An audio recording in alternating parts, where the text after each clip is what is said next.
दुनिया का एक ऐसा देश है जो अपने आप को कहता है कि हम डेमोक्रेसी के ठेकेदार हैं, हम मानवता के ठेकेदार हैं, हम सही चीज़ों के ठेकेदार हैं।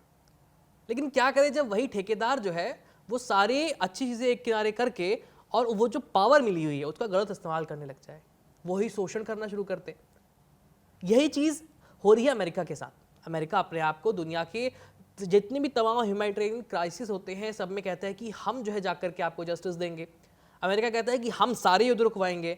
अमेरिका कहता है कि हम डेमोक्रेसी के ठेकेदार हैं, जहाँ भी ऑटोक्रेसी रहेगी, तानाशाही रहेगी, हम उसको हटा देंगे, हम डेमोक्रेसी की स्थापना करेंगे। लेकिन वही अमेरिका अब विस्तारवाद की नीति अपना रहा है। वही अमेरिका कह रहा है, पहले उसने वेनेजुएला पर हमला किया और अब वो कह रहा है कि नहीं, ग्रीनलैंड भी हम कब्जे में ले लेंगे। और सिर्फ ग्रीनलैंड नहीं, इससे पहले जो अमेरिका के राष्ट्रपति हैं ट्रंप, वो कह चुके हैं कि ग्रीनलैंड तो ग्रीनलैंड, हम कनाडा तक को ले लेंगे। अमेरिका में अभी 50 राज्य हैं, वो कह रहे हैं कि कनाडा बन जाएगा 51वां राज्य और ग्रीनलैंड बन जाएगा 52वां राज्य। अब एक ऐसा देश का राष्ट्रपति जो इतने बड़े मुल्क का नेता हो, वो कह रहा है कि दो लोकतांत्रिक मुल्क जो हैं, जहां लोकतांत्रिक सरकारें हैं, उनको कब्जे में ले लेंगे। ये मुद्दा अपने आप में बहुत ज़्यादा संवेदनशील है, परेशान करने वाला है, सोचने के लिए मजबूर करता है। तो आज हम वर्ल्ड वॉरियर में इसी पर बात करेंगे। नमस्ते, मेरा नाम है आयुष और मेरे साथ है दीपांशु। दीपांशु, हमें इस पूरे सिचुएशन के बारे में थोड़ा सा ब्रीफ करिए कि एग्जैक्टली डोनाल्ड ट्रंप ग्रीनलैंड को क्यों हथियाना चाह रहे हैं और उसके लिए वो क्या क्या धमकियां दे रहे हैं पूरे यूरोप को और डेनमार्क को। देखिए, अमेरिका के जो राष्ट्रपति डोनाल्ड ट्रंप है वो लगातार जब अपना उनका टर्म शुरू हुआ था तभी से वो ग्रीनलैंड पर कब्जे की बात करते हैं। लेकिन हाल में जब वेनेजुएला पे जिस तरह से हमला किया, वहाँ के राष्ट्रपति को जिस तरह से उठा लिया गया, उसके बाद से ऐसी चर्चाएं शुरू हो गई थी जिस पर उन्होंने खुद ऐसे बयानबाजी लगातार देते गए और लगातार ऐसे बयानबाजी देने के बाद से ऐसे घटनाक्रम सामने आए जिससे अब उनका इरादा पूरी तरह से साफ हो गया है। पूरी दुनिया को समझ आ गया कि ट्रंप अब पूरी जिद में हैं, वो पूरे ठान चुके हैं कि वो ग्रीनलैंड पर अब कब्जा करेंगे। ग्रीनलैंड को अब जो है वो डेनमार्क का जो एक तरह से ऑटोनोमस एक स्टेट था, एक कंट्री थी, उससे हटाकर अपने कंट्रोल में रखेंगे। तो यहाँ पर जो उनकी स्ट्रेटेजी है वो इसका एक कारण, सबसे बड़ा कारण वो यही देते हैं कि हम सिक्योरिटी वर्जन से, सिक्योरिटी पर्पज से हम जो है ग्रीनलैंड को अपने कब्जे में लेना चाहते हैं। वहीं पर उनका ये भी कहना है कि सिक्योरिटी सबसे बड़ी क्या है, रशिया और चाइना की। रशिया और चाइना की जब से इंटरफेरेंस ज़्यादा बढ़ चुकी है ग्रीनलैंड पे, उससे बचाने के लिए वो जो है ग्रीनलैंड को सेफ जोन बनाना चाहते हैं और अपने ही स्टेट में ऐड करना चाहते हैं। लेकिन इसकी क्या गारंटी है कि रशिया और चाइना का जैसा हाल नहीं करेंगे? मतलब अमेरिका पूरी दुनिया के सामने ये पिक्चर पेश करना चाहता है कि जहाँ पर चाइना और रशिया जाकर के इन्वेस्ट करते हैं वहाँ चीज़ें बहुत ख़राब हो जाती हैं, और जहाँ अमेरिका जाके इन्वेस्ट कर देता है वहाँ चीज़ें सब सही हो जाती हैं। लेकिन आप खुद देखिए, ग्रीनलैंड जितना नक्शे में दिखाई देता है असल में उतना बड़ा नहीं है, थोड़ा सा छोटा है और बहुत बर्फीला इलाका है, दलदल वाला इलाका है और वहाँ की पॉपुलेशन बहुत कम है। मोस्टली पॉपुलेशन जो है कोस्टल एरियाज में रहती है। तो ऐसे में मुझे ये समझ नहीं आ रहा है कि डोनाल्ड ट्रंप जो है ग्रीनलैंड को हासिल करके क्या दिखाना चाहते हैं।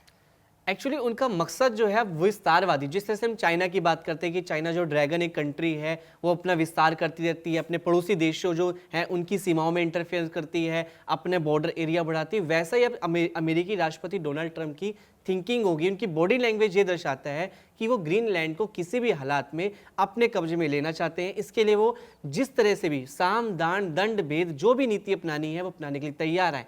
इसके लिए जो जो देश विरोध कर रहे हैं, यहाँ तक कि यूरोपीय यूनियन, नाटो के कई देश जो हैं वो विरोध कर रहे हैं इस फैसले का, बावजूद इसके वो उन पर टैरिफ बम फोड़ने का दावा कर रहे हैं कि मैं तुम पे टैरिफ लगा दूंगा। अभी एक हालिया रिपोर्ट आई जिसमें उन्होंने अपना बयान दिया ताज़ा ट्रंप ने, उसमें उन्होंने क्लियर संदेश दिया कि 10 देश ऐसे हैं जो यूरोपीय यूनियन के हैं और उन पर वो 10% टैरिफ लगा दिया जाएगा अगर वो विरोध करते हैं तो, यानी 1 फरवरी से उन पर टैरिफ लग जाएगा। और अगर वो बात नहीं मानेंगे तो 1 जून से वो एक्सटेंड होकर 25% हो जाएगा। मतलब जो देश मान रहे हैं उनकी बातें, उनके लिए तो सब सही है। जो देश नहीं मानेंगे, जो आवाज़ उठाएंगे किसी चीज़ का, कोई चीज़ अगर गलत हो रही है तो उस पर टैरिफ का बम फोड़कर एक तरह से अमेरिका अपनी दादागिरी दिखा रहा है। तो मतलब अपने राइट्स को बचाना भी ट्रंप की नज़रों में बहुत गलत है। अगर स्वीडन जो है, डेनमार्क जो है, क्योंकि डेनमार्क के अंदर ये आता है, जैसे ब्रिटेन जो है, ब्रिटेन की जो क्वीन है वो कई देशों की सॉवरेन है। जैसे ऑस्ट्रेलिया हो गया, ऑस्ट्रेलिया के अपने प्राइम मिनिस्टर होते हैं, लेकिन जो सॉवरेन ऑफ द नेशन है वो अभी भी क्वीन एलिजाबेथ है। ऐसी तमाम अफ्रीकन कंट्रीज हैं, कॉमनवेल्थ कंट्रीज जो कहे जाते हैं, जहाँ कभी ब्रिटेन का राज हुआ करता। तो ऐसे ही जो है तमाम यूरोपीय जो राज परिवार थे उन्होंने अलग अलग देशों को अपनी कॉलोनी बनाया हुआ था। और इसी तरह से जो ग्रीनलैंड का जो पार्ट है वो भी वहाँ पे डेनमार्क के पीपल आके वहाँ पे बस गए। तो जो डेनमार्क की जो रॉयल फैमिली है वो भी वहाँ की सॉवरेन है, और हालांकि जो ग्रीनलैंड है उसमें इलेक्शंस होते हैं, प्राइम मिनिस्टर बनते हैं। तो डेनमार्क के जो प्राइम मिनिस्टर हैं उन्होंने खुली चेतावनी भी दी है कि हम कुछ भी सवाल बाद में करेंगे, पहले गोली मारेंगे।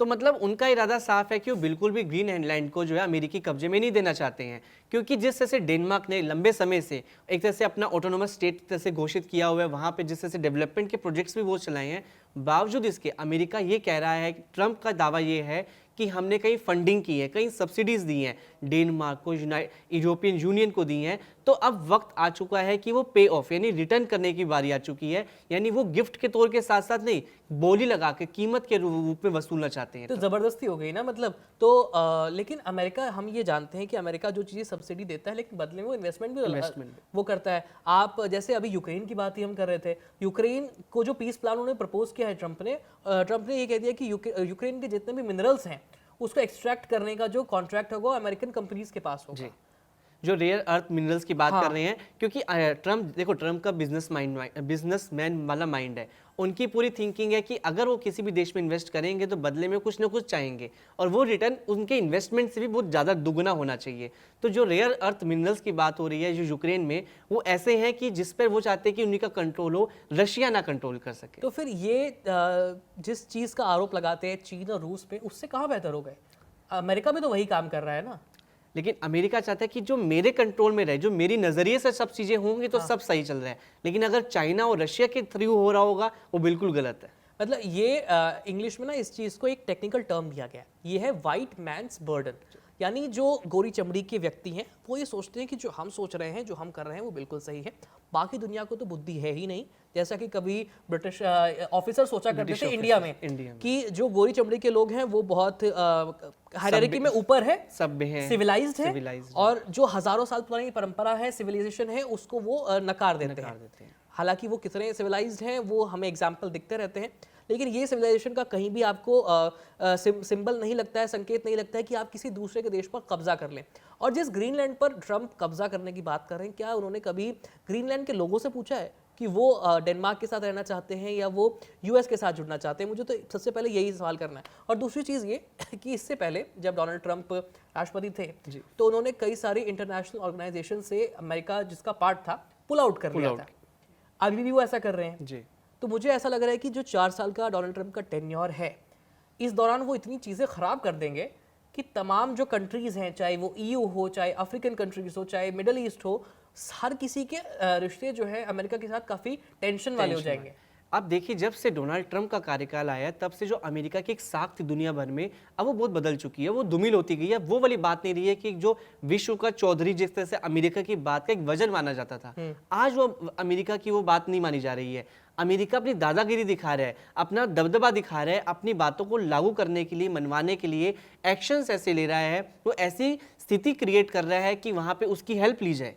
लेकिन वो वाली बात नहीं रही है जो एक वक्त पे अमेरिका की हुआ करती थी। यानी अमेरिका जो चीज़ चाह रहा है वो कहता है कि मैं वो चीज़ लेके रहूंगा। ये सब डोनाल्ड ट्रंप के कार्यकाल में, इससे पहले वाले कार्यकाल में भी हमने देखा था जिस तरह से जब नतीजे आए थे वो उन्होंने माना था कि मैं बिल्कुल अपने नतीजे नहीं मानूंगा। राष्ट्रपति के जो इलेक्शंस का रिजल्ट आए थे, छोड़ने की भी बात हो गई थी, सुप्रीम कोर्ट तक मामला चला गया था अमेरिका की। तो ऐसे फर्स्ट कार्यकाल में ऐसे बहुत से नतीजे देखने को मिल गए थे, और वही सेकंड कार्यकाल में अब उस चीज़ की अति हो गई है, उसका जो दायरा है वो बढ़ चुका है। अब वो दुनिया भर के देशों में जिस तरह से उथल पुथल मच रखी है, उसके सबसे बड़े कसूरवार अगर हम कहें तो ट्रंप ही रहेंगे जी।